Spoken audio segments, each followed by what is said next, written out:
연예인처럼 유명한 사람을 셀럽이라고 합니다. 본문이 있는 누가복음 3장에는 예수님 공생의 당시 셀럽 중에 셀럽이었던 한 사람이 나오고 있습니다. 바로 세례 요한이지요. 처음에는 이 사람이 특이한 행색으로 주목을 받았습니다. 일단 단벌 신사입니다. 입은 옷이 털옷이에요. 중동에도 겨울이 있습니다만 겨울에만 입으면 좋으련만 여름에도 낙타 털옷을 입고 허리에 가죽띠까지 띄었습니다. 일교차가 심해서 야간용으로 추운 밤에만 입는 것이 아니라 단벌이기 때문에 한낮에도 입을 수밖에 없었습니다. 물론 이 패션은요, 선지자들의 거친 털옷을 생각나게 하는 측면이 분명히 있습니다만 세례 요한의 빈궁한 삶을 여과 없이 드러내기 위한 기록이라고 보는 것이 타당합니다. 그의 가난은 먹는 음식을 보면 더 확실해집니다. 메뚜기와 석청을 먹었습니다. 그가 있었던 지역에는 평소 메뚜기가 많은 곳이 절대 아니었습니다. 그냥 잡히면 먹고 없으면 못 먹는 그런 상황이라는 것을 말하고 있습니다. 또한 석청은 우리가 알고 있는 대로 로얄 젤리쯤 될 것이다. 그런데 아니지요. 왜냐하면 중동에는 나무도 없고 벌도 없는 지역이 많은데 바로 세례 요한이 있는 곳이 그렇다는 것이지요. 따라서 석청은 열매 찌꺼기를 의미하기도 했기에 그것이 더 적절하겠다 생각할 수 있습니다. 우리는 경제적인 상황이 안 좋을 때를 불황이라고 말합니다. 요즘이 그런 시기여서 곳곳에서 쉽게 한숨 쉬는 소리를 들을 수 있습니다. 만일 돈과 경제로만 세례 요한을 살펴본다면 정말 불황 가운데 살고 있는 것이 분명했습니다. 이런 사실을 부각시키고자 대조적으로 누가복음 3장에는 이 세례 요한과 함께 언급된 동시대 몇몇 사람들의 호황을 기록하고 있습니다. 이름만 들어도 그들의 삶을 생각할 수 있지요. 디베랴, 로마의 황제입니다. 그리고 언급되는 유다의 총독의 이름, 분봉왕들의 이름. 그들은 명예도 있고 권력도 있었으며 돈도 꽤 많은 이들이었습니다. 화려한 곳에서 매일 부드러운 옷을 입고 살았습니다. 100가지 음식이 넘치는 그런 진수성찬을 먹었습니다. 언제나 돈 걱정이 있지 않았습니다. 그런 이유로 많은 이들이 불황을 모르는 사람들이라고 부러워했습니다. 그러나 사실 세례 요한이야말로 정말 불황을 모르는 사람이었습니다. 모든 환경을 이겨낼 수 있는 영적 거부였기 때문에 그렇습니다. 영적 거부는 모든 궁핍, 모든 가난을 이깁니다. 심지어는 환난도 고난도 우습게 여깁니다. 항상 여유롭고요. 항상 웃을 수 있습니다. 이 영적 거부의 당당함이 우리 시대에도 절대적으로 필요한 것이 또한 사실입니다. 저는 여러분들이 영적 거부되기를 축복합니다. 예수님이 하늘의 보화라고 말씀드렸습니다. 이 보화를 소유한 자, 이 보화를 누리는 자가 사실 영적 거부입니다. 세상의 부자는 딱 보면 압니다. 보기만 해도 알아요. 타는 차를 보면 압니다. 같이 다니는 사람들을 보면 알 수 있습니다. 경호원을 대동하든 혹은 같은 부류의 부자들을 대동하듯 그 함께하는 사람들을 보면 알 수 있지요. 먹는 음식을 보면 또 하나 알 수 있습니다. 당연히 입는 옷을 보면 또한 알 수 있습니다. 그렇다면 영적 부자는 어떻게 알 수 있겠습니까?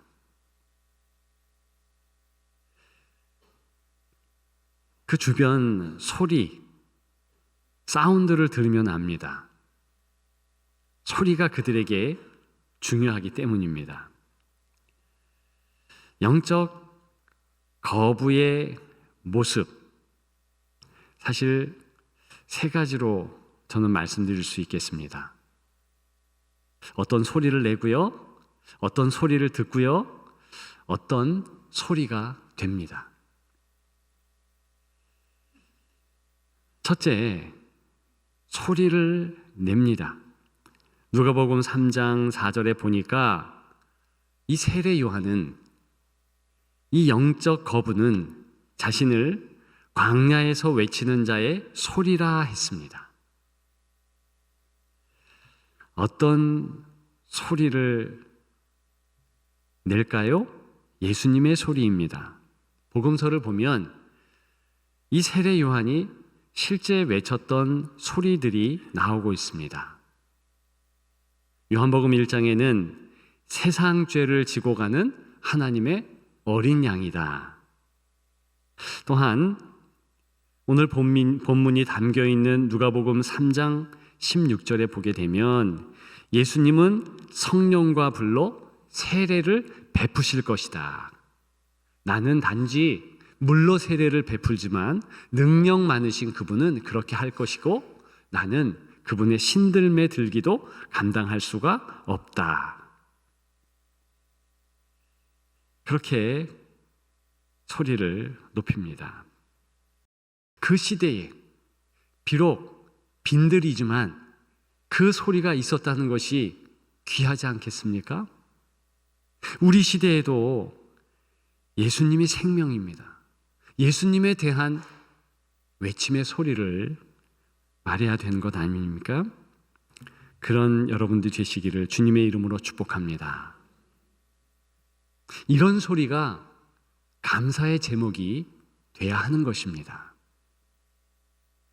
그 소리로 내 주변을 가득 채워야 하는 것입니다. 그런 여러분들 되시기를 주님의 이름으로 축복합니다. 두 번째, 어떤 소리를 듣는다 말씀드렸지요? 예수님의 소리를 듣습니다. 예수님이 바로 금방 말씀드린 세례 요한에게 나와서 세례를 받으셨습니다. 그런데 사실은 예수님은 세례 받을 이유가 없거든요. 그런데 세례를 받으셨어요. 세례 요한조차도 모르는 어떤 사실을 가르쳐 주시면서 세례 받으셨습니다. 복음서에 보게 되면 예수님께서 세례 받는 장면은 독특했습니다. 다른 유대인들은요, 그저 요단강 가에서 얼굴과 상반신을 내어 밀고, 그러니까 물 위로 내어 민 이후에 세례 받았습니다. 그게 보편적인 세례 받는 모습이거든요. 그런데 예수님은 아예 얼굴까지 세례 받으시면서 요단강에 담그셨습니다. 왜 그렇게 하셨는가? 그렇게 해서 세례를 주는 세례 요한도 당황했지요. 예수님이 인류를 위해서 완전 죽어 주신다는 상징으로 그렇게 했습니다. 일반적인 세례의 상징이 아닌 독특한 예수님만의 상징으로 그렇게 행한 것입니다. 그리고 세례 요한에게 내가 온 인류를 위해서 이제 죽지만, 희생하지만 바로 너를 위해서도 희생한다. 그런 개인적인 말씀을 하신 것입니다. 아무튼 예수님이 세례 받으실 때에 성경에 보니까 하늘이 열리고 성령 하나님께서 비둘기같이 임하셨습니다. 그리고 음성이 들렸지요.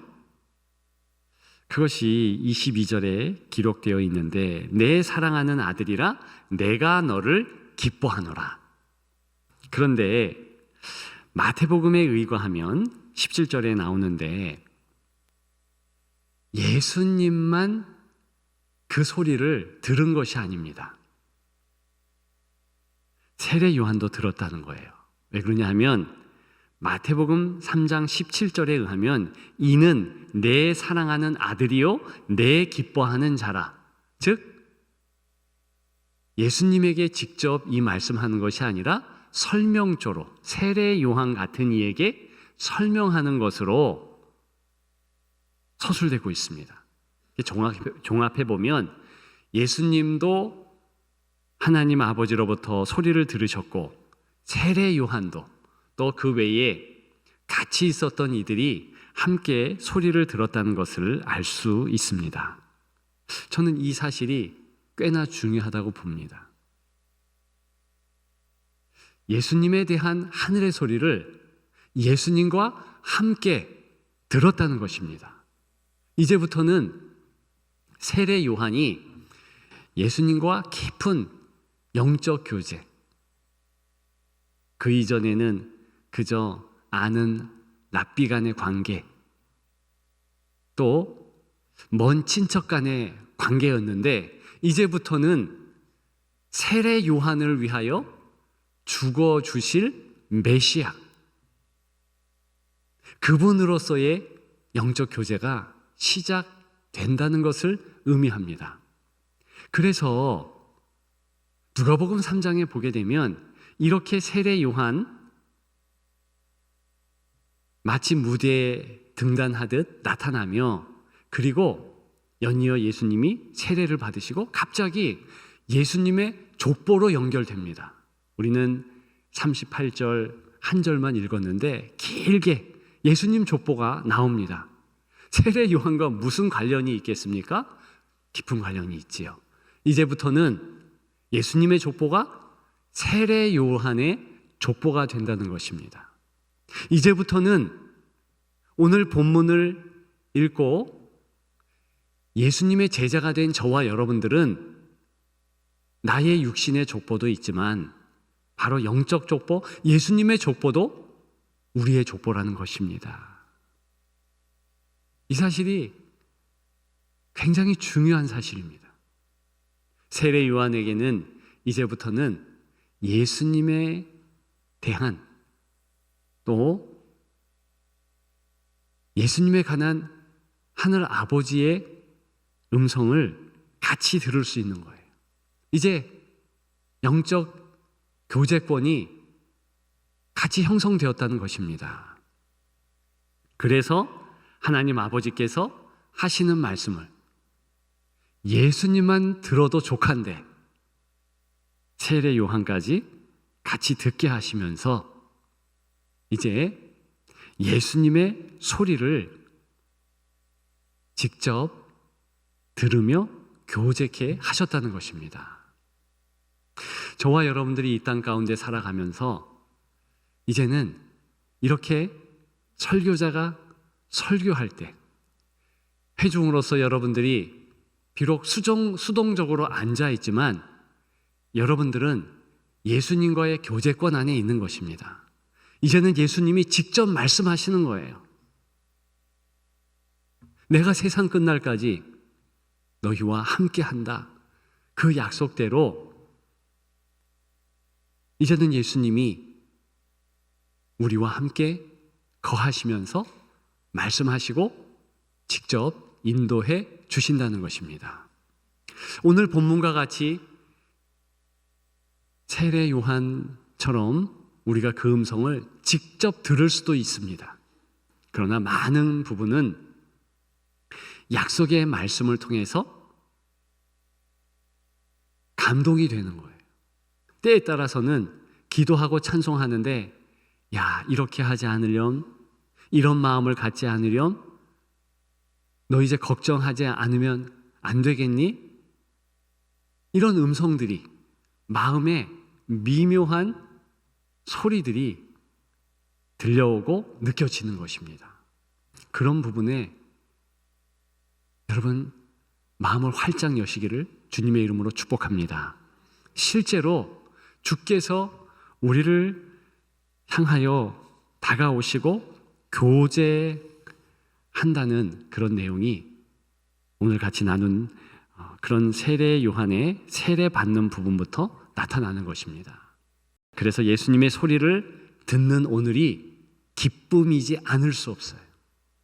다른 기뻐할 이유가 많이 있을 수 있습니다. 그러나 성도는 오늘 예수님의 소리를 들을 수 있어서, 예수님과 교제할 수 있어서 기쁩니다.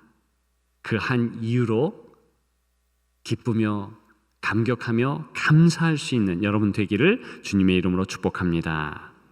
마지막 세 번째, 예수님의 소리가 됩니다. 우리가 그렇게 된다는 것이지요. 하나님 아버지는 족보의 맨 위에 자리하십니다. 그래서 우리가 38절 마지막 절 읽었지요. 그 위는 하나님이시니라. 시작을 하나님이 하셨다는 거예요. 누구의 시작을요? 저와 여러분들의 시작을. 그러면 끝도 하나님께서 마무리하신다는 것이며, 모든 우리 삶의 과정 가운데 매일매일 함께해 주신다는 것입니다. 그리고 이 족보는요, 연결고리가 있어서 끊을래야 끊을 수 없다는 것입니다.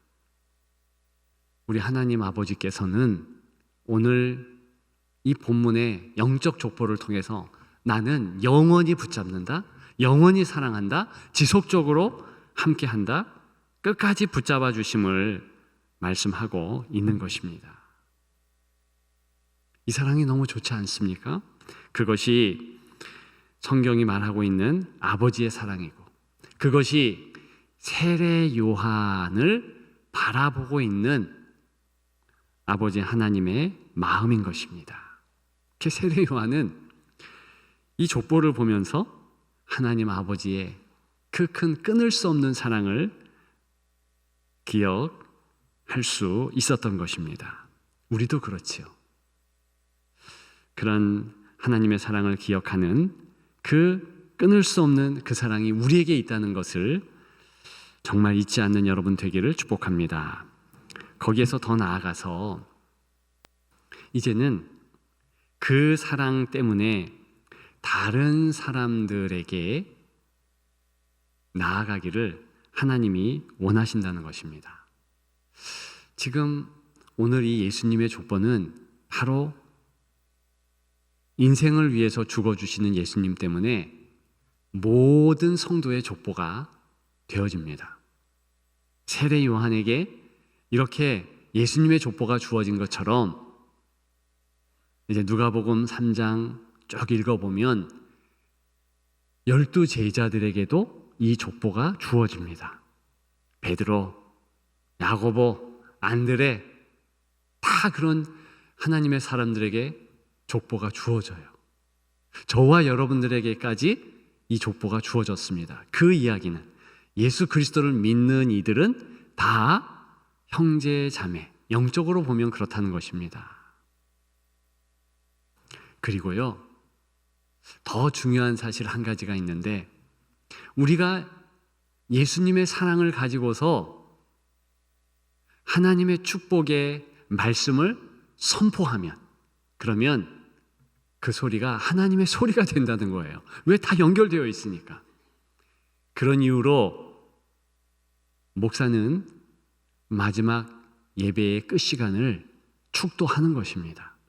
제가 축도를 하지만 그 축도의 소리는 하나님의 소리인 거예요.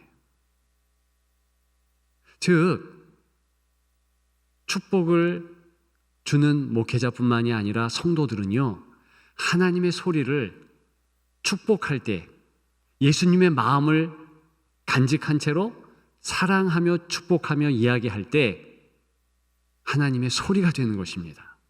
예수 그리스도의 음성이 되는 것입니다.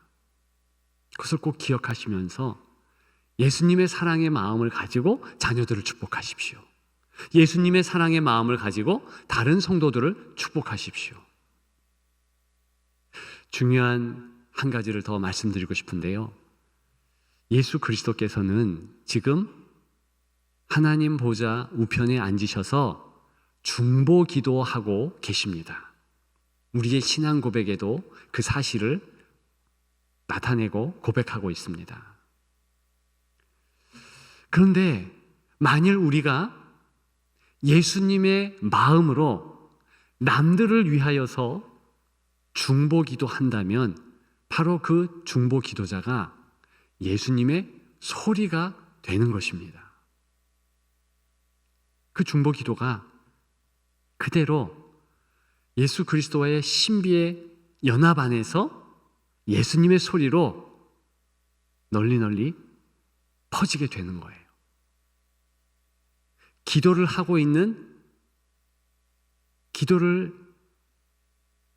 이제 하고 있는 그 중보 기도자를 떠나서 기도 당사자에게 전달되는 것입니다.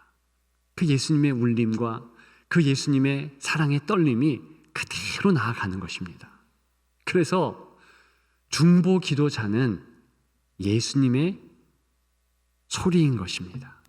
소리가 된 것이에요.